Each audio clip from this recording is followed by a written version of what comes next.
আসসালামু আলাইকুম, সবাইকে ডেলি ব্লগে স্বাগতম। শেষমেশ আমি খুঁজতে খুঁজতে 3 মিনিট ভিডিও করার অপশানটা পেয়ে গেছি। তো এখানে আমি একসাথে ফুল ভিডিওটা কমপ্লিট করে নিচ্ছি। আমি এখানে প্রথমে 2টা ডিম, চিনি পরিমাণ মতো, লবণ, বেকিং পাউডার, কর্নফ্লাওয়ার সব কিছু দিয়ে মাখিয়ে আধা ঘন্টা রেস্টে রেখেছি। তারপর আটা দিয়ে সুন্দর করে অল্প অল্প দিয়ে একটা ডো তৈরি করে নিলাম। তারপর এগুলোকে মোটা মোটা করে রুটি বানালাম।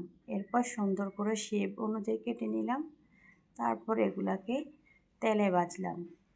এই পিঠাগুলো বিশ্বাস করেন এত মজা, খেতে যেমন মুচমুচে, দেখতেও অনেক সুন্দর, বানাতেও অনেক সহজ।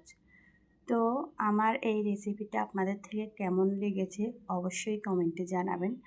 আর সবাই আমাকে সাপোর্ট করবেন, ভালো থাকবেন। আল্লাহ হাফেজ।